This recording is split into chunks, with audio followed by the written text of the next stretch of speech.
시청자 여러분 안녕하십니까. 통일TV 자문위원으로 있는 이현휘입니다. 오늘은 통일TV 개국 특집 프로그램으로 준비한 통일의 길을 찾아서 두 번째 시간입니다. 오늘도 조지아 대학교 명예교수 계시고 또 통일TV의 역시 그 자문위원을 맡아주고 계신 박한식 교수님의 이곳 자택, 어우스타 자택을 찾아서 말씀을 듣는 시간을 마련했습니다. 오늘 말씀해 주실 주제는 변증법적 통일론입니다. 우리가 많은 통일론에 관해서 굉장히 많은 얘기를 들었지만 변증법적 통일론이라는 그 용어는 굉장히 생소한 처음 듣는 용어인데요. 오늘 교수님 교수님 모시고서 자세히 말씀을 듣도록 하겠습니다. 교수님 감사합니다. 예, 감사합니다. 예. 그 변증법적 통일론이라는 그 용어가 우선 굉장히 생소한데요. 이런 그 통일론을 구상하신 그 배경, 그 다음에 왜 이게 지금 우리 그 한반도 현실에 꼭 필요한 그런 통일 이론인지 좀 말씀을 해주시면 감사하겠습니다. 예, 그 동기는 말할 수 없이 깊은 좌절감에 있습니다. 통일한다, 통일해야 되겠다 하는 게 수십 년이 지나도 아무 통일의 기미가 없습니다. 남북의 정상들이 만난 것이 뭐 벌써 오래됐지요. 와서 악수하고 끌어안고 그렇지만 통일의 기운은 없습니다. 그 통일을 논리적으로 보면은 몇 가지 길이 생각나지요. 무엇보다도 무력 통일을 우리가 개념적으로 생각할 수 있습니다. 무력 통일은 근래에 월남에서 있었습니다. 그래서 무력으로 또 통일이 된다. 일반적으로 역사를 보면은 통일되는 것은 다 무력 통일입니다. 무력 통일은 강자가 약자를 굴복시키는 데서 오는 거니까. 이제 그렇게 이제 무력 통일이 되는데 우리 반도에서는 무력 통일이 불가능하고 용납될 수 없습니다. 왜냐하면은 파괴력이 지금 북쪽의 파괴력, 거기는 원자 폭탄까지 있으니까 또 남쪽의 파괴력, 미군의 모든 무기가 남쪽에서 사용될 수 있으니까 이런 파괴력을 가지고 우리가 무기로 전쟁한다든가 통일하려고 하는 것은 완전히 제거해야 됩니다. 그건 우리가 받아들일 수 없고 상상도 할 수 없습니다. 둘째는 이제 독일에서 보는 식으로 흡수통일입니다. 흡수통일은 물론 동독이 경제적으로도 약하고 정치적으로도 소련이 붕괴되고 나니까 밑이 빠져버려 가지고 설 곳이 없는 그런 상황에서 서독에서 막대한 지원을 그 동방 그 정책에 의해서 막대한 지원을 정권이 바뀌어도 계속 주고 지원하고 이래서 동독이 서독으로 점점 끌려왔죠. 그리고 지금 통일된 독일이지만은 역시 동독과 성독의 그 알력이나 불평등이나 이건 말할 수 없이 많습니다. 우리는 그게 불가능합니다. 이걸 우리가 분명히 알아야 돼요. 동독의 상황과 북한의 상황을 비교해 보면은 동독은 북한에 비해서 훨씬 취약하고 인구도 적고 땅도 적고 그게 무슨 동독을 지탱할 만한 이념이나 이런 게 정통성이 없었습니다. 소련이 무너지고 나면 정통성까지 무너졌어요. 그런 상황이 이제 동독인데 북한은 지금 그렇지 않습니다. 중소분정에서 독자적으로 튀어나와가지고 주체사상 그리고 오래전부터 국방은 우리가 해야 되겠다 그래서 결국 해낸 것이 50년도 후반부터 지금까지 해낸 것이 핵국가가 되었습니다. 핵국가가 현실적으로 되었지 않았으면은 북미 정상회담이 두 번씩 이렇게 일어나지 않았었습니다. 미국도 그렇고 외국도 그렇고 북한은 사실 핵국가로 인정하게 됩니다. 네. 이런 상황에서 경제가 좀 어렵고 하지만은 국제 제재 등으로 해서 북한이 붕괴될 이도 없고 남한에 흡수될 이도 없습니다. 또 남한은 경제가 많이 발전됐지만은 북한을 흡수할 만한 경제력이 또 있는 것도 아닙니다.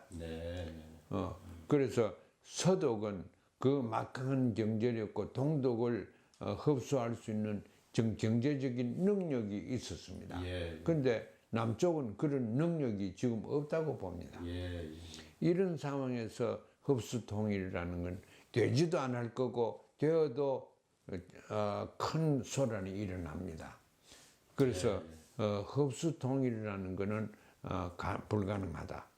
그것도 남쪽에서 북쪽을 흡수하는 건 그렇게도 불가능한데 북쪽에서 남쪽을 흡수한다는 것은 그좀 불가능합니다. 월남에서 사회주의 국가가 그러니까 북쪽에 있는 사회주의 호지민 그 정권에서 이겼지만은 그것이 이제 그 경쟁에서 남쪽을 흡수한 건 아닙니다. 미군이 참패했지 지금 군을 데려가서 아무튼 그것도 우리한테는 현실적으로 맞지 않습니다.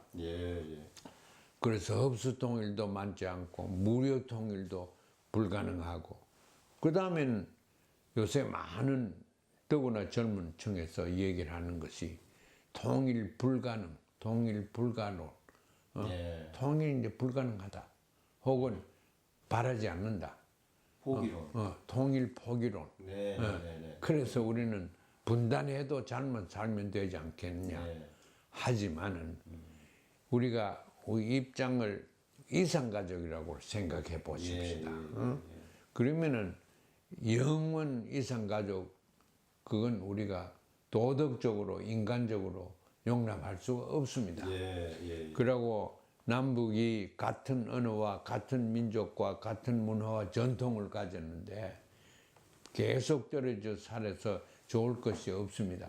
경제적으로나 정치적으로나 참 군사적으로나 다 해도 통일되면 얼마나 좋습니까? 통일되면은 이 통일된 국가가 핵 국가입니다.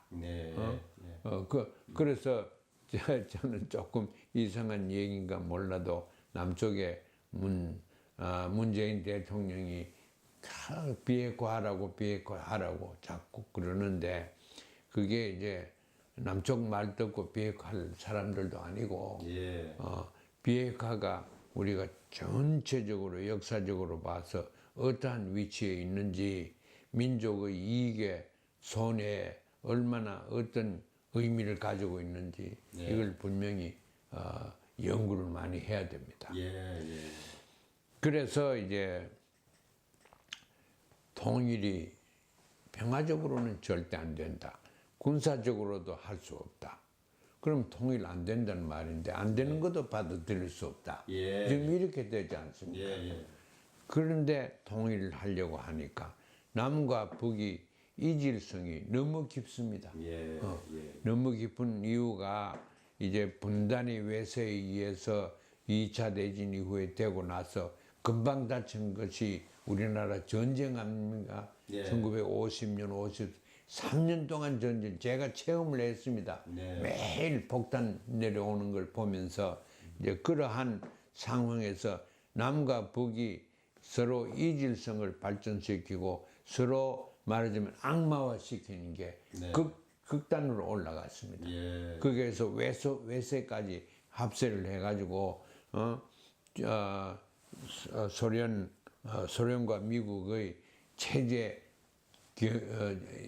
경쟁에서 우리나라가 그 상황에서 있었으니까 남과 북의 체제 경쟁, 정통성 경쟁, 의식 구조의 경쟁 이런 건 상당히 첨예했고 지금도 그렇습니다. 그래서 북은 말할 수 없이 악마화되고 있고 이런 상황인데 이걸 이 통일을 시킨다는 게 제가 평양에 북한에 50여 번 갔다 왔다 그러는데 사실입니다. 그런데 제가 그렇게 오래 다니면서 평양에 사는, 북한에 사는 사람들의 세 사람이 한 몸에 있는 걸 발견했습니다. 예. 첫째 제가 발견한 사람은 보통 사람입니다. 아, 배고프면 밥 먹고 아이들 성적 좋은 하면은 기뻐하고 예. 시집 장가 가면 잔치하고 이게 보통 사람들입니다. 예. 제가 서울에 가니까 서울에서 참 평양 가니까 보통 사람이 눈에 보이더라. 왜 그랬냐? 저는 어릴 때 방공 교육을 철저하게 받았습니다. 예. 그래서 북한 사람들은 전부 다 뿔도 나고 뭐 인간도 아니고 이런 줄 알았는데 가보니까 보통 사람입니다. 예. 그래서 보통 사람이 있구나 그 발견했는데 그 다음에 한 15번, 20번 이렇게 계속 가니까 웬걸 그 보통 사람이 아니고 그 보통 사람 보다도 더 다른 사람이 보입니다. 예. 그건 북한 사람이에요. 아, 예.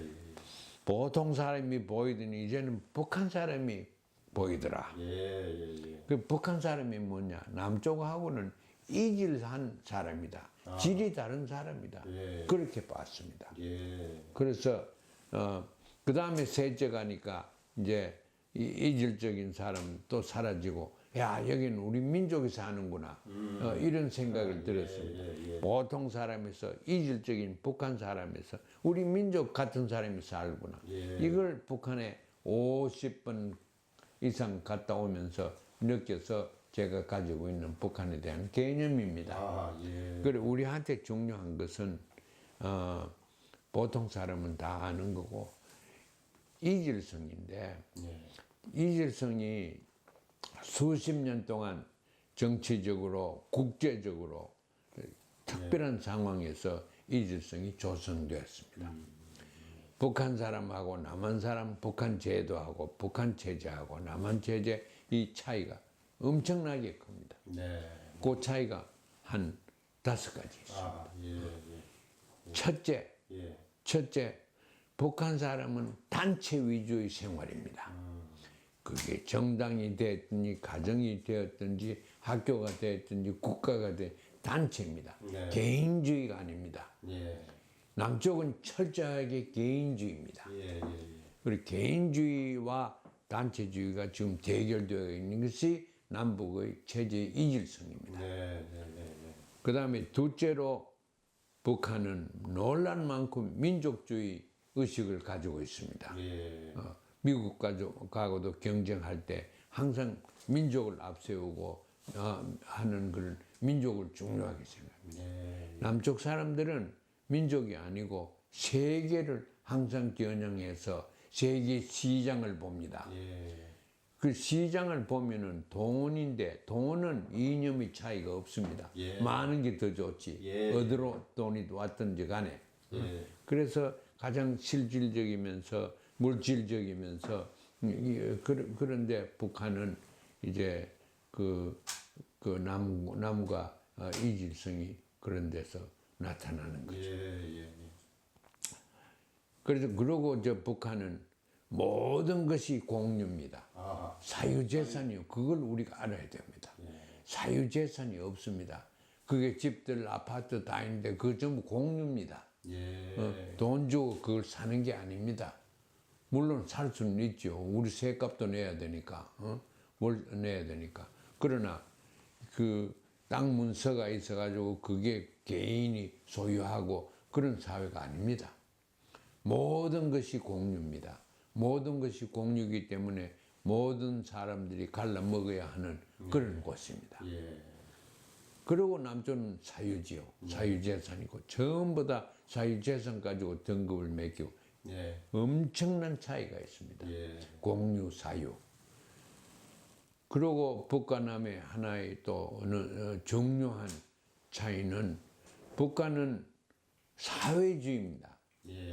남한은 민주주의입니다. 자본주의적 민주주의입니다.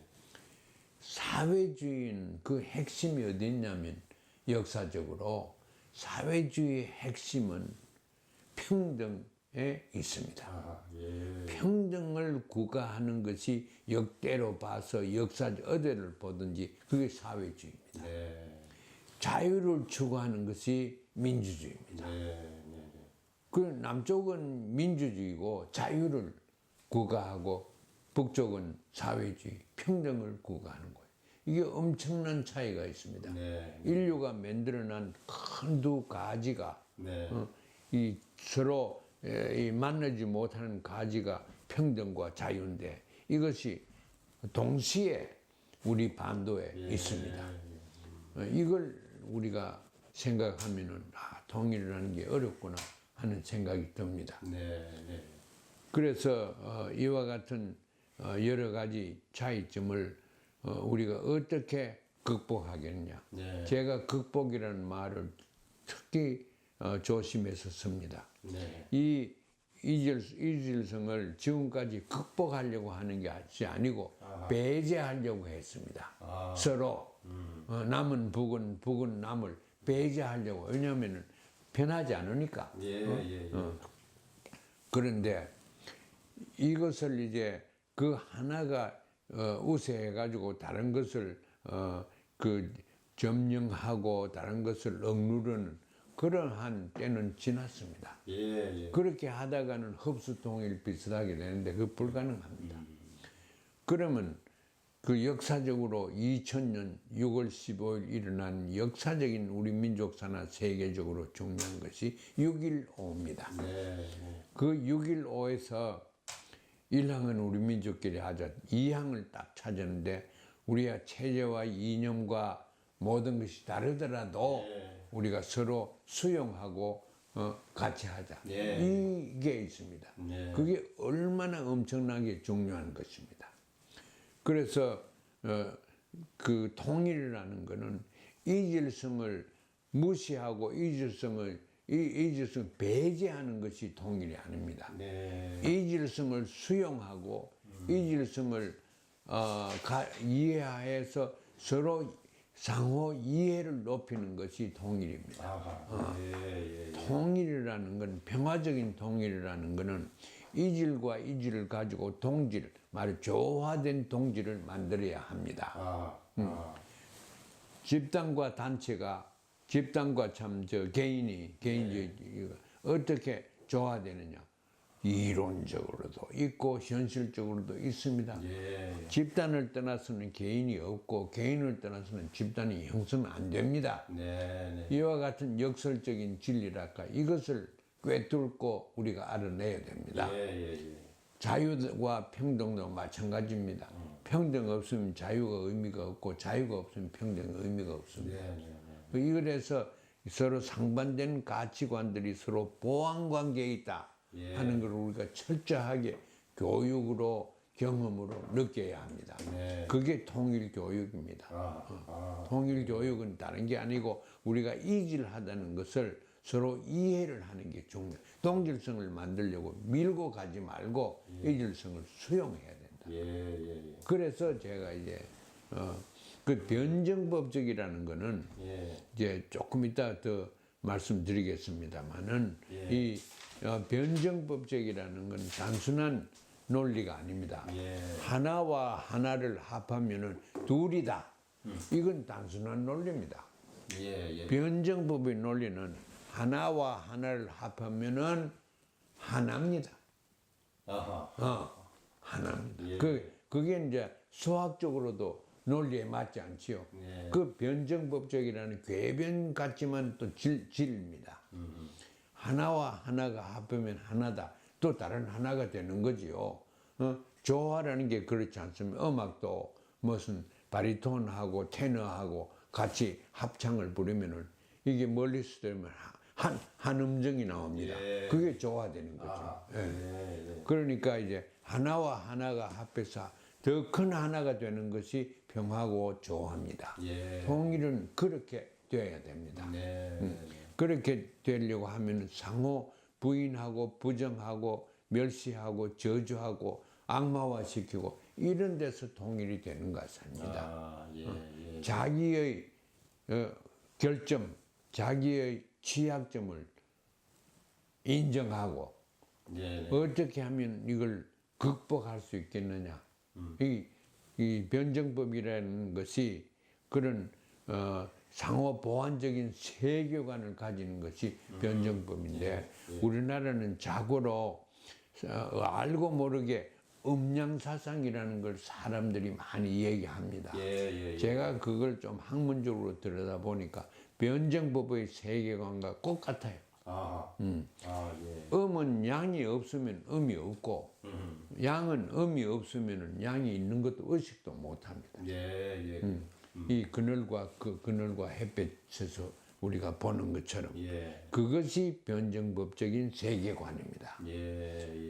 그래서 다른 사람을 볼 때 적으로 보지 말고 나의 그늘로 나의 다른 면으로 이렇게 볼 수 있는 그 남쪽에서 북을 볼 때 북이 남을 볼 때 남남 저주의 대상이 아니고 서로 보완 관계가 될 수 있다.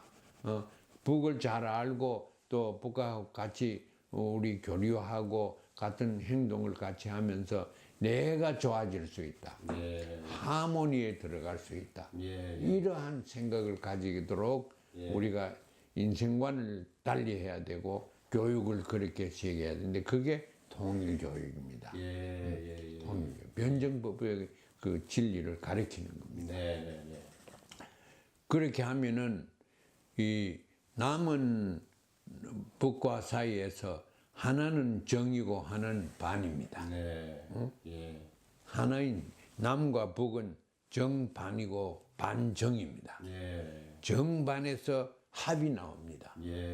정반 둘 다 조화시키지 않고 하나만 따라가면 합의가 나오지 않습니다. 그 통일은 남쪽식으로도 안 되고 북쪽식으로도 안 되고 정반합의 조화식으로 돼야 됩니다. 그렇게 돼야 되는 길을 찾는 것이 학자들의 역할이고 학문의 역할입니다. 그래서 이제 통일교육은 지금부터 남쪽은 북을 어떻게 봐야 되나 우리의 보안 관계를 보는 그런 습성 그런 관습을 기르어야 됩니다. 그렇게 하다 보면은 남북을 조화시키는 시키게 된 또 시켜진 관습이 생깁니다.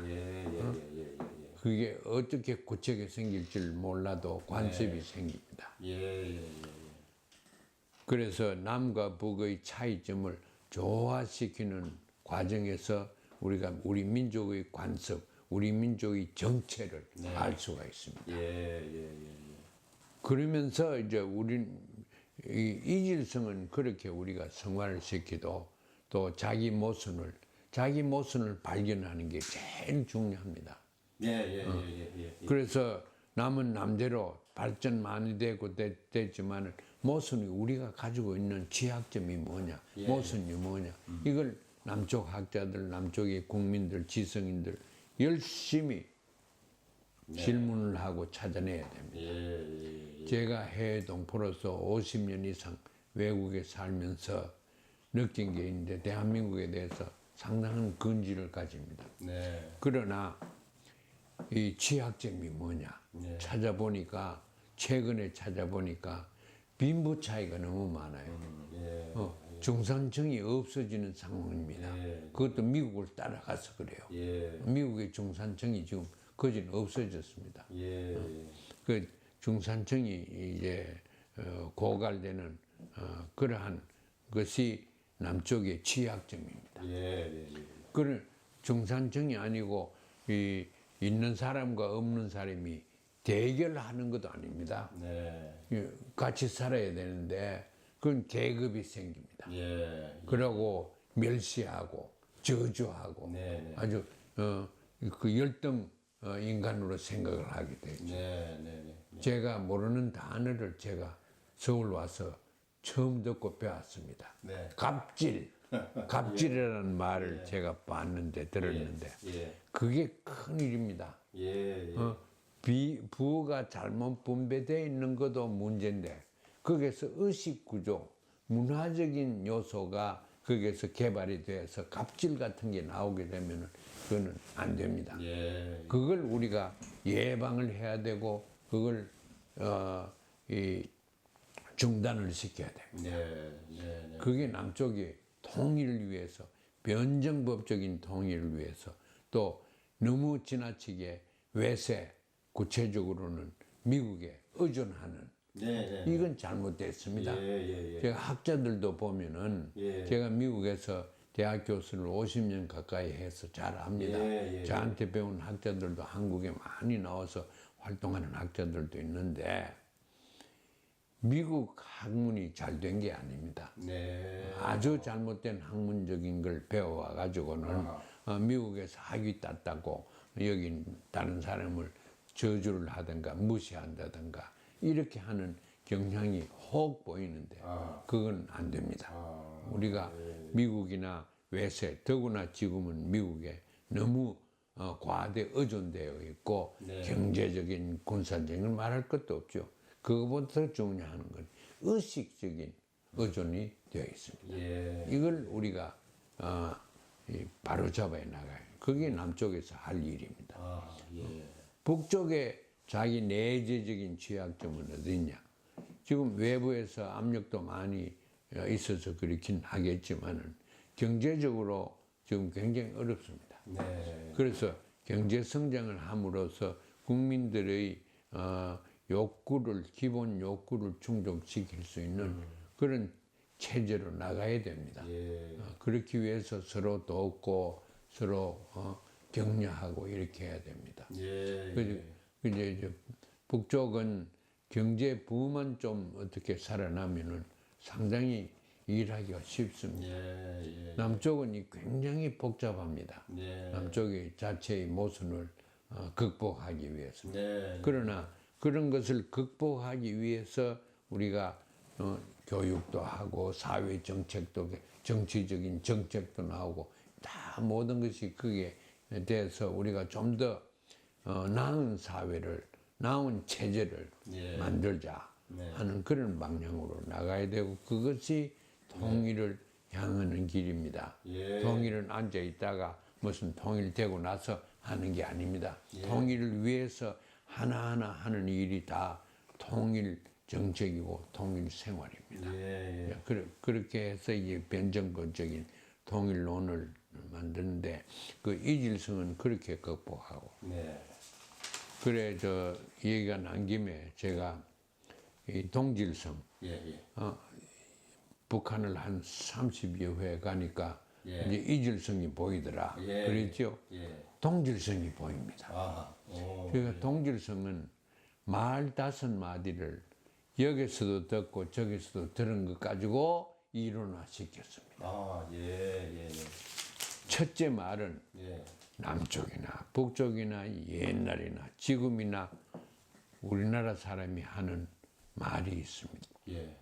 저놈 인간 언제 사람 되려고 한 언제 사람 되겠나 이런 말이 있지 않습니까? 그것은 남과 북은 공이 인간과 사람을 구별합니다. 사람은 더 원숙되고 발전되고 또 고급화된 인간이 사람입니다. 그런데 한국은 모르겠습니다. 그 구분이.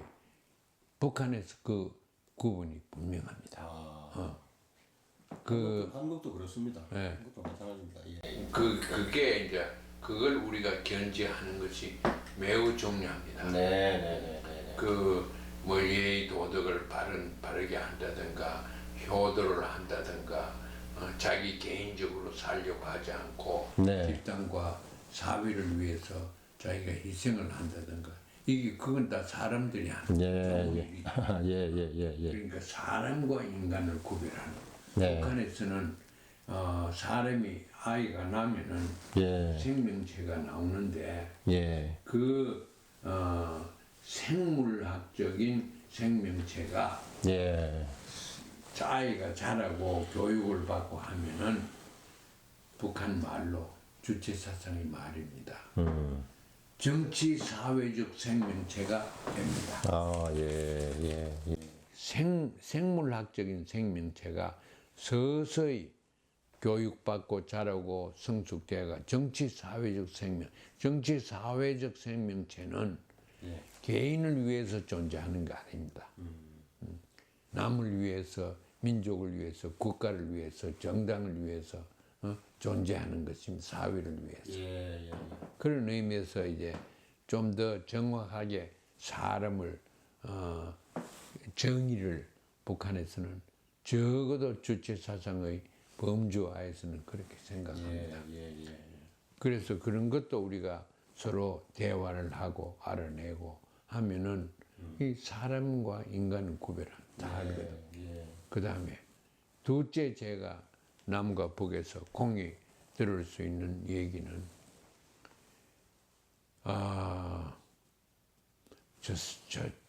저 사람 양심도 없어. 어? 예, 그 얘기를 듣습니다. 예. 양심이라는 것은 따라서 절대 가치입니다. 아, 예. 절대가 상대적인 가치가 아닙니다.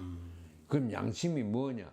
그걸 옳게 완전하게 정의할 사람도 없고 정의될 필요도 없습니다. 예. 그래서 무언가 절대 가치를 존중하는 민족이 우리 민족입니다. 예. 예. 그렇게 할 수 있는 것이 우리 민족입니다. 양심. 양심이라는 말이 그런 의미에서 양심은 도덕적인 양심은 영어에 없습니다. 영어의 conscience 그게 그 양심이 아닙니다. 네. 그 경험이 없으면 개념이 없고 개념이 없으면 사전에도 단어가 정의되지 않습니다. 예, 예. 그러나 우리 민족은 양심을 알아보는 민족이다. 저는 그게 중요성을 두고 있습니다. 예, 예. 그 다음에 그 사람 먼저 사람들의 양심. 그 다음에 한 맺힌 민족입니다.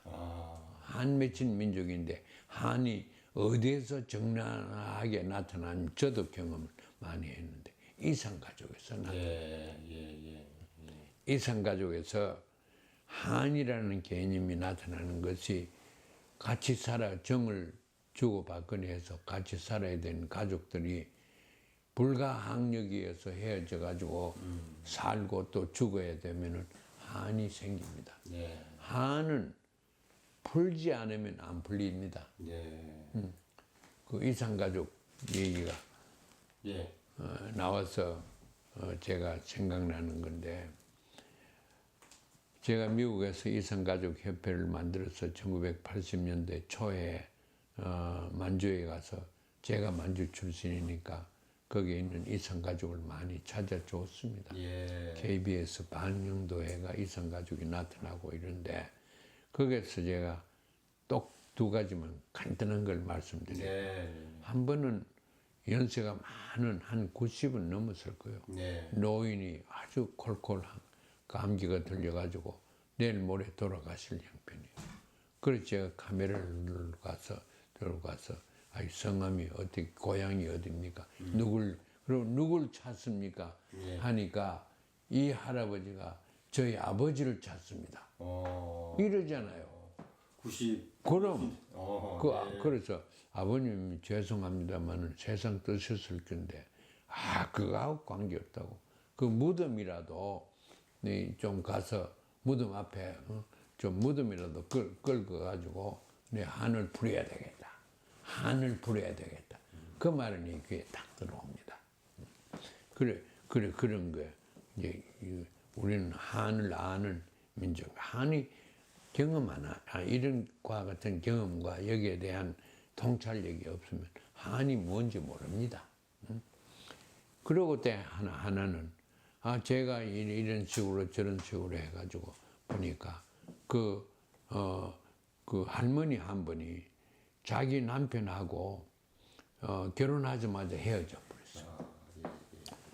그런데 헤어질 때 어린애가 뱃속에 하나 있었는데 그 애가 지금 50이 넘었습니다. 예. 그래서 그 여자가 딸이 자기 남편 그러니까 사위하고 딸하고 같이 제가 있는 호텔에 와서 이산가족인데 좀 찾아주십시오. 그렇게 되었습니다. 제가 간다고 그러면 제가 온다고 입으로 연결이 다 되어서 이산가족들이 다 모입니다. 예. 그런데 이제 그 할머니를 알아보니까 자기 남편을 50년 전에 헤어져 가지고 예. 생사도 모르고 매일 밥 한 그릇도 놓고 예. 그 예를 갖추는 그런 생활을 지금 하고 계세요. 예. 그래서 잘 알았다고. 그리고 이제 제가 나왔습니다. 예. 나와서 서울에서 알아보니까 이제 KBS 텔레비전에 제가 이런 걸 방영을 다 했습니다. 그러니까 누가 저한테 연락이 왔습니다.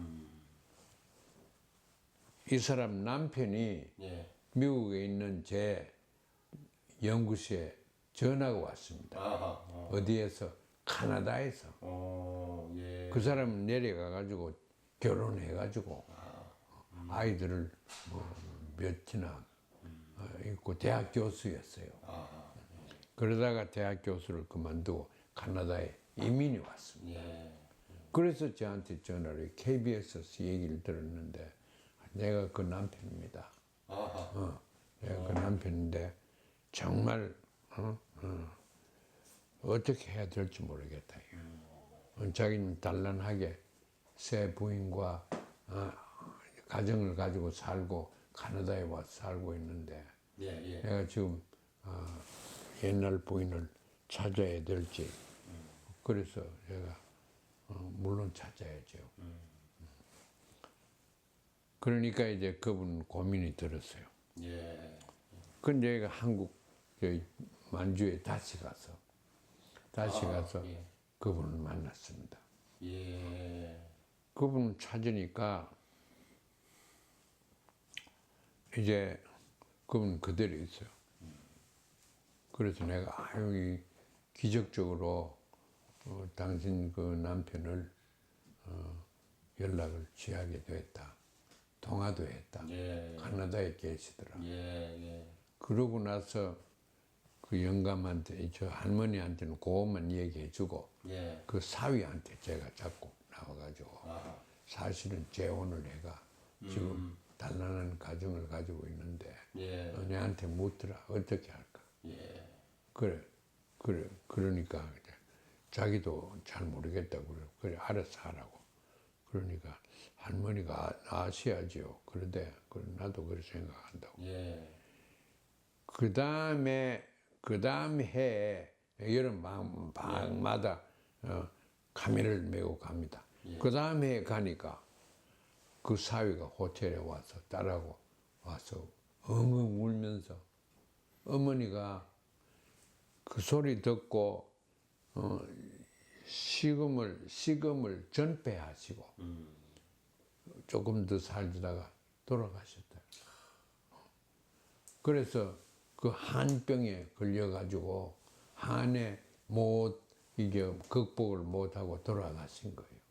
그런 것이 크고 작은 차이는 있지만은 우리 민족입니다. 한을 아는 민족이고 정이 강한 민족이고 한을 가지고는 못 살고 한을 풀어야 됩니다. 이걸 우리가 생각하면은 우리 아직 이산 가족이 얼마나 있는지 모르겠는데 이 사람들은 모든 걸 경주해서 최상의 그 정책으로 이산 가족은 나머지 인생을 같이 살 수 있도록 만들어야 됩니다. 그래야 우리 한을 아는 민족으로서 정책을 한을 극복시키는 역할을 해야죠. 그래 이와 같은 이제 그리고 이제 우리 민족의 한 얘기를 했죠. 장점이 이제 두 가지만 더 얘기해. 하나는 언어. 예. 남과 북이 말이 같다는 거 이게 엄청난 사실입니다. 예. 많은 나라들이 흩어져가 살지만은 말이 같다는 거. 더구나 제가 얘기한 이런 전인간 사람들 뭐 이런 이와 같은 말들이 통하는 거. 예. 이것을 우리가 통일의 기반을 삼아야 됩니다. 예.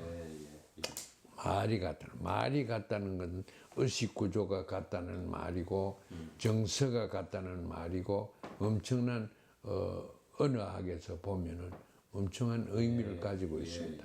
말이 같다.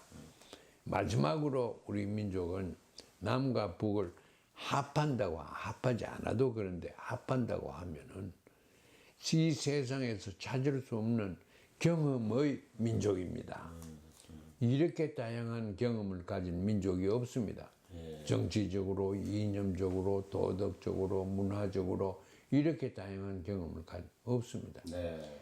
저 나이쯤 된 사람, 이 세상 모든 민족에서 다 한 방에 모아놓고 저하고 비교해 보면 저처럼 다양한 골이 깊고 높고 한 경험을 가진 사람은 제가 장담하기에는 한 사람도 없습니다.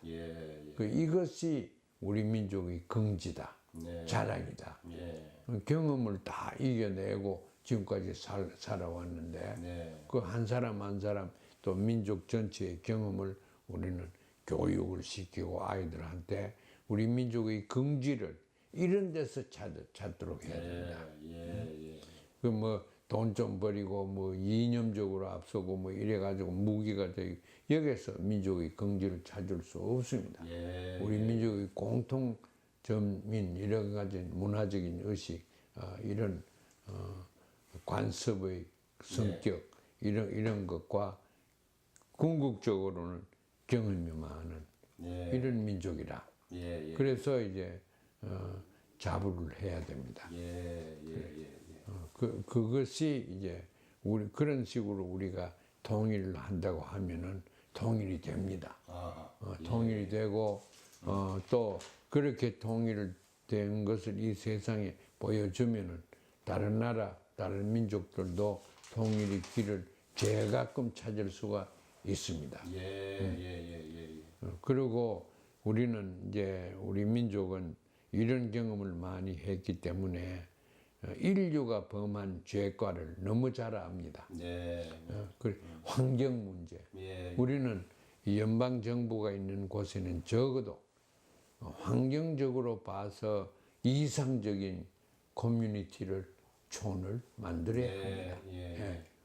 그 환경은 아이들도 다 해야 하니까 환경 문제. 그러고 도덕적인 문제도 있고 어떻게 하면 전쟁 같은 걸 우리가 영구히 피할 수 있겠냐.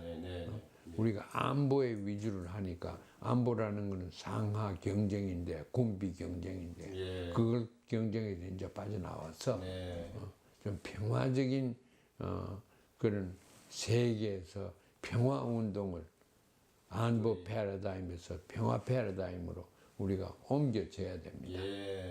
이런 얘기는 다른 기회에 제가 말씀드리겠습니다만은 그래서 우리만 그냥 통일할 게 아니고 이 통일하는 과정을 이 세상에 보여주고 또 교육을 우리 후배들한테도 시키고 해서 멋진 공동 삶을 우리가 살 수가 있다. 이렇게 생각해. 그래서 인권적으로나 도덕적으로나 모든 면에서 이 세상에 어둠가는 그러한 통일 조국이 될 것을 확신합니다. 교수님,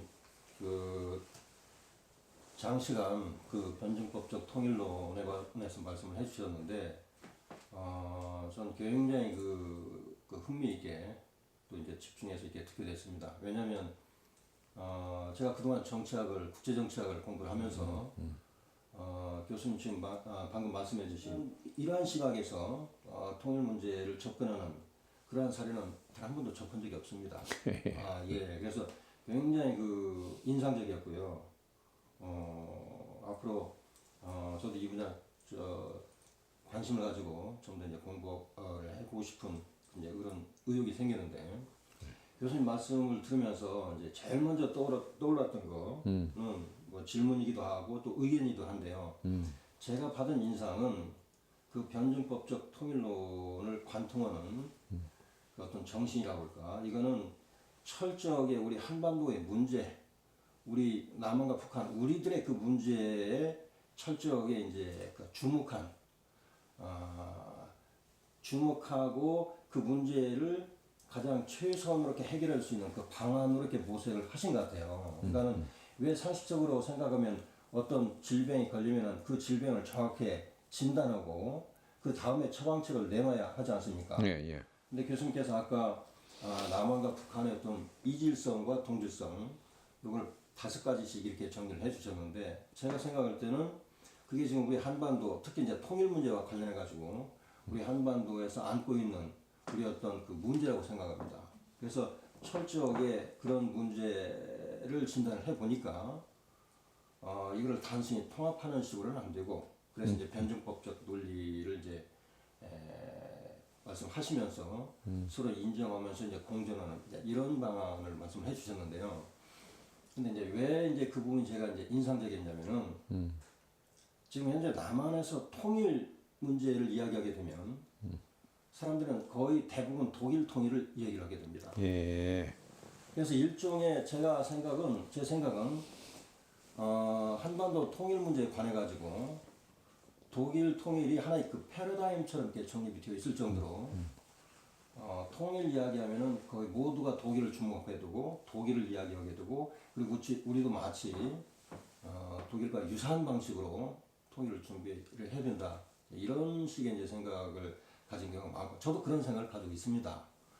그런데 이제 지금 말씀을 듣고 보니까 우리가 지금 굉장히 그 중요시하는 독일 통일론을 보니까 이거는 독일과 지금 우리 한반도, 남한과 북한 이런 사정이 굉장히 다르다고 그렇게 말씀을 해주셨는데 우리가 독일 통일을 참고하는 건 좋지만은 우리가 안고 있는 우리 독특한 우리 특유의 그런 문제를 도외시하고 또는 그 등한시하고 독일 통일을 참조하면서 마치 그 통일론이 우리가 추구해야 될 어떤 그 모범처럼 이렇게 생각하는 것은 굉장히 그 문제가 있다는 그런 생각이 듭니다. 네, 옳습니다. 옳습니다. 그래서 요 부분이 근데 지금 한국에서 워낙 그 지배적인 생각이고 그렇기 때문에 이 문제에 관해서 좀 더 강조 차원에서 좀 더 이게 보완 차원에서 좀 더 말씀을 좀 해주시죠.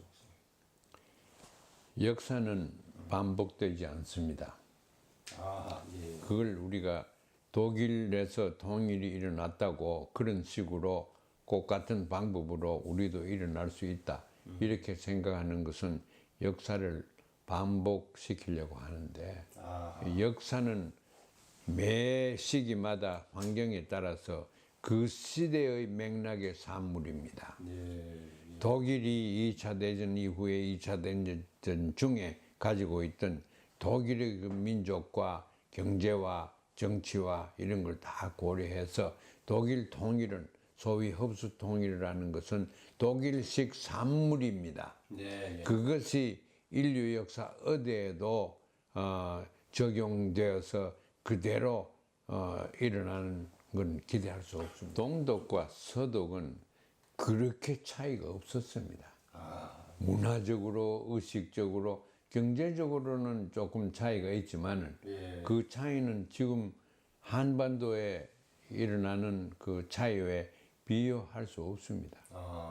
그리고 말할 수 없이 강한 민족주의가 민족 정신이 동독과 서독을 통틀어서 강하게 가지고 있고 민족에 대해서 긍지를 느낍니다. 독일의 예술이나 과학이나 문화나 이런 걸 의식해서 자기들은 자기 민족에 대해서 동과 서독을 망라하고 거기에 대한 긍지를 느낍니다. 그게 우리하고는 차이가 좀 있습니다. 우리는 서로 악마화시킨 것 때문에 민족 전체의 긍지를 같이 느껴볼 수 있는 그런 계기도 없고 그런 연구도 하지 않습니다. 그러니까 그게 이제 앞으로도 우리가 해야 할 일이라고 생각합니다.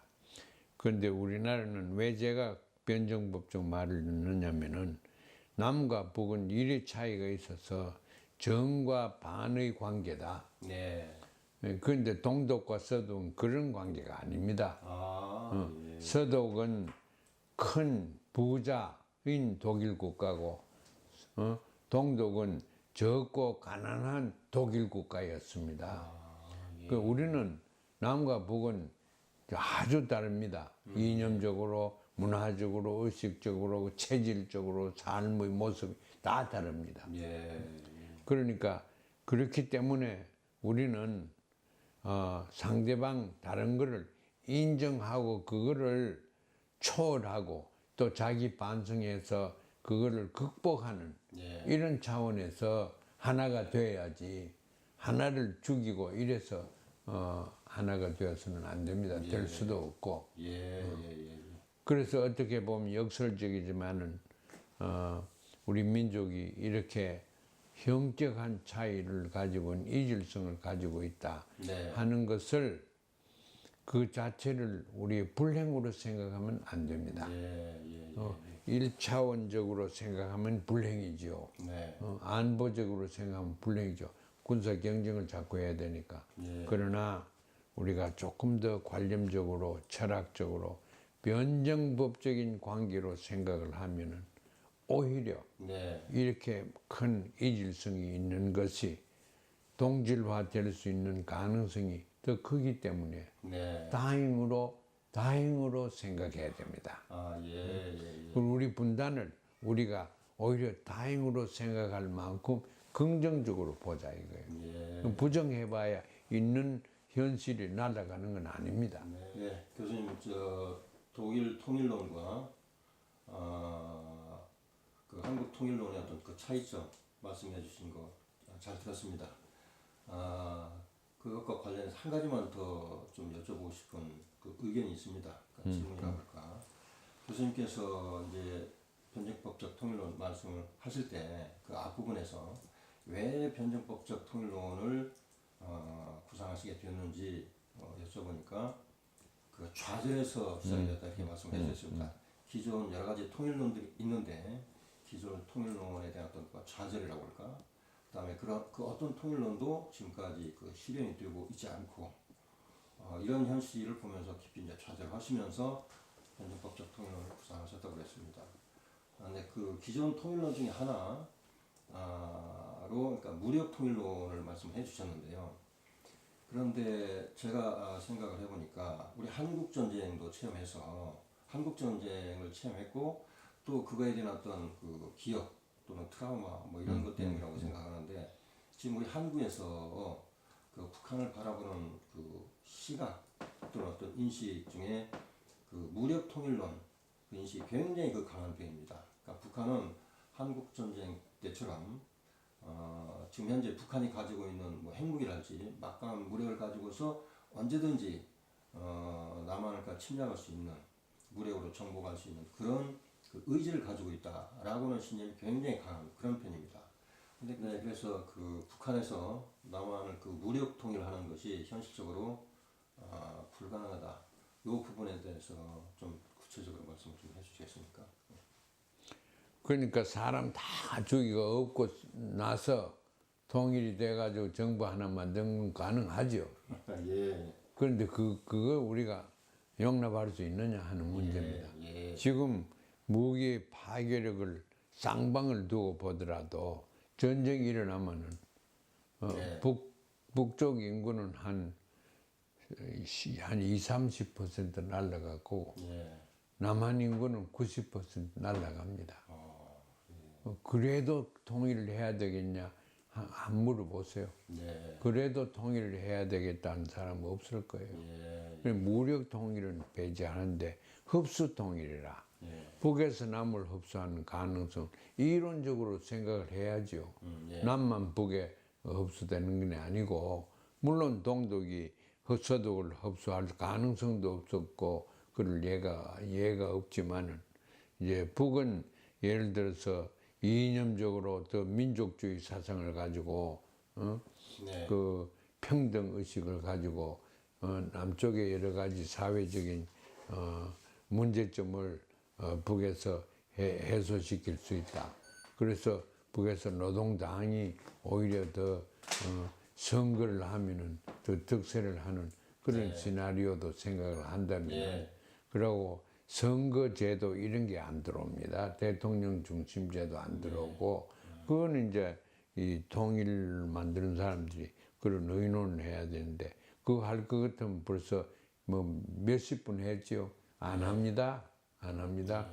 그래서 통일을 지금까지 제대해 왔고 앞으로도 안 될 겁니다. 예. 그래서 상대방을 인정하는 변증법적인 통일론을 제가 하도 공해서 만들어냈습니다. 예. 그 좌절 때문에 변증법 통일론을 구상하게 되었습니다. 네. 네.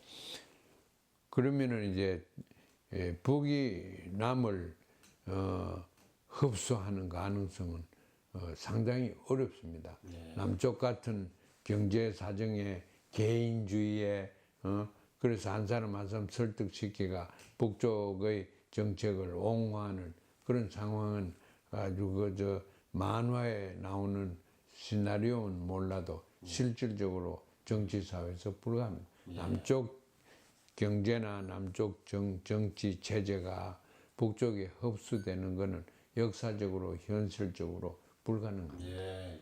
그러고 북쪽이 남쪽으로 흡수되는 것은 서독 동독 생각해서 많은 사람들이 네. 그렇게 생각하는데 그것도 불가능합니다. 예.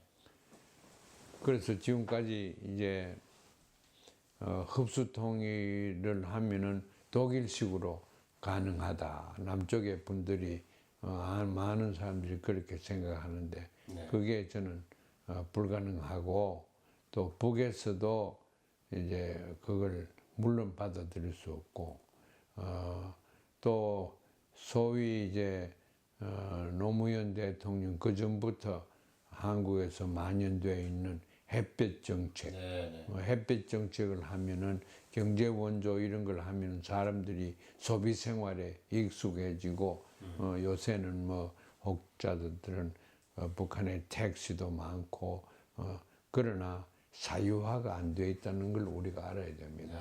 택시들이 개인들이 몰고 되는 건 하나도 없습니다. 그리고 모든 것이 아까 말씀드렸듯이 사회주의 평등을 위해서 하는 거고 물론 셀폰 가지고 있는 사람이 많겠죠. 거기 공무원들은 다 가지고 있습니다. 그러나 그걸 돌리면 국제적으로 다 나오고 그렇게 하는 걸 용납도 안 하고 원하지도 않습니다. 그래서 이제 통일이 북한식으로 통일이 된다는 건 현실적으로 불가능하고 남한식으로 서독식으로 된다는 것도 현실적으로 또 이론적으로도 불가능합니다. 그래서 할 수 없이 하려고 하면은 6.15 그 생각 잘했다. 그래서 우리가 변적법적인 통일식으로 역설적인 진리를 구가해서 통일을 하자 하는 것이 저희 생각이고 저를 포함한 여러분들의 생각입니다. 우선 오늘 장시간 좋은 말씀 잘 들었습니다. 네, 고맙습니다. 예. 시청자 여러분, 오늘은 그 통일TV 그 개국 특집 통일의 길을 찾아서 그 두 번째 시간이었습니다. 박헌식 교수님 모시고서 듣는 오늘 말씀의 그 주제는 그 변증법적 통일론이라는 용어는 그 다소 생소하지만 우리 한국 현실에 우리가 한국에 안고 있는 문제를 철저하게 진단한 상태에서 입안이 된 대단히 소중한 그런 구상이라고 생각됩니다. 말씀을 들으면서 생각이 들었던 것은 지금 현재 한반도에서 조성이 되고 있는 이러한 평화 분위기, 그 다음에 또 앞으로 또 지금 현재 계속 추구하고 있는 어떤 통일, 연구, 문제, 운동 이런 차원에서 박헌식 교수님의 변증법적 통일론이 대단히 중요하게 참고가 되고 또 많이 논의가 되고 또 활성화가 되고 또 실질적으로는 그 한반도의 통일을 실현하는 데 중요한 이론적인 차원이 되기를 바라지 않습니다. 감사합니다. 네, 고맙습니다. 고맙습니다. 예.